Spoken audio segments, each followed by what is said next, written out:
تقلید کرنے کے لیے ہمیں اتنا فورس کیوں کیا جاتا ہے؟ جب قرآن و حدیث موجود ہے تو ہم ڈائریکٹ قرآن و حدیث پر عمل کیوں نہیں کرتے؟ تقلید یہ ہر اس شخص کے لیے ضروری ہوتی ہے کہ جو درجہ اجتہاد تک نہ پہنچا ہو، یعنی جس کے اندر وہ صلاحیت کے پورے قرآن و حدیث کے ذخیرے پر اس کی نظر ہو، اسے معلوم ہو کہ کون سی آیات یہ ناسخ ہیں، کون سی منسوخ ہیں، قرآن پاک کا عام کیا ہوتا ہے، قرآن پاک کا خاص کیا ہوتا ہے، کس کے ذریعے سے کسی چیز کا حکم واجب ثابت ہوتا ہے، کس دلیل کے ذریعے کسی آیت سے حکم جو ثابت ہو رہا ہوتا ہے وہ مستحب ہو رہا ہوتا ہے، پھر احادیث طیبہ اس کی نظر میں ہو، اسے معلوم ہو کہ یہ جو آپس میں احادیث بعض اوقات ہمیں متعارض یا ٹکراتی ہوئی نظر آتی ہیں تو ان کا آپس میں معنی کیا ہے، ان تمام چیزوں کی طرف اس کی نظر ہونا، اور پھر ایسی صلاحیت اس کے اندر ہونا کہ وہ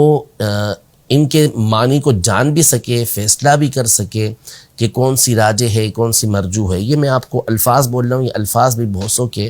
لیے بڑے مشکل الفاظ ہوں گے۔ صلاحیتیں جس کے اندر ہوتی ہیں، درجہ اجتہاد تک جو پہنچتا ہے، اس کے لیے حکم یہ ہوتا ہے کہ وہ براہ راست قرآن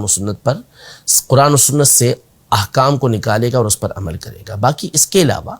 جو افراد ہوتے ہیں ان کے لیے قرآن و سنت کے اندر یہ حکم موجود ہے کہ فَاسْأَلُوا أَهْلَ الذِّكْرِ إِن كُنتُمْ لَا تَعْلَمُونَ، کہ اگر تمہیں معلوم نہیں تو تم علم والوں سے سوال کرو۔ اور ظاہر ہے ہر منصف مزاج شخص، ہر عقل سلیم رکھنے والا شخص اس بات کو بخوبی جانتا ہے۔ عام طور پہ لوگ وہی ہوتے ہیں کہ جن کے اندر یہ صلاحیت موجود نہیں ہوتی۔ ایک بہت بڑی تعداد ہے جو نماز ادا کرتی ہے اور اپنے آپ کو تقلید سے آزاد بھی مانتی ہے، لیکن آپ اگر ان سے اس بات کا سوال کر لیں کہ آپ جو نماز ادا کر رہے ہیں تو کیا نماز کے ہر رکن کی ادائیگی پر احادیث طیبہ سے، قرآن سے دلیل آپ کو معلوم ہے، اور کیا آپ کو یہ معلوم ہے کہ آپ کی اس دلیل کے مقابلے میں کوئی دوسری دلیل موجود ہے یا نہیں؟ اگر ہے تو آپ کی دلیل کس بنیاد پر اس دوسری دلیل سے اعلیٰ ہے، اس سے بڑھ کر ہے، دوسری دلیل کے اوپر عمل کیوں نہیں ہو سکتا؟ تو ظاہر ہے کہ ایک عام شخص اس بات کا فیصلہ نہیں کر سکے گا۔ تو ائمہ مجتہدین زمانہ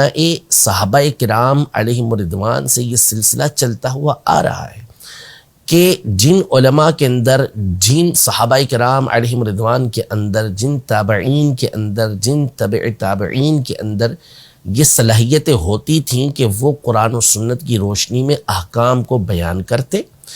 اصول اور ضوابط ان کے پیش نظر ہوتے، ان اصول کی روشنی کے اندر وہ آگے مسائل کو لوگوں کے سامنے نکال کے بیان کرتے، اور پھر وہ لوگ ان کی پیروی کیا کرتے تھے، ان کی تقلید کیا کرتے تھے۔ تو وہ حقیقی طور پر قرآن و سنت ہی پر عمل کرنے والے ہوتے تھے، البتہ ان ائمہ نے ان کے سامنے وہ مسائل کھول کر رکھ دیے، آسان کر کے رکھ دیے، اس لیے ان کی تقلید کی جاتی تھی، ان کی بات کو مانا جاتا تھا۔ لیکن حقیقی اعتبار سے جو بات مانی جا رہی تھی وہ اس لیے نہیں کہ یہ ایک امام ہے اس لیے ان کی بات کو مانا جا رہا ہے، بلکہ اس لیے کہ انہوں نے قرآن و سنت کی روشنی میں جو ہمارے مسائل ہیں ان کا حل ہمارے سامنے رکھا ہے، اس پر ہم عمل کر رہے ہیں۔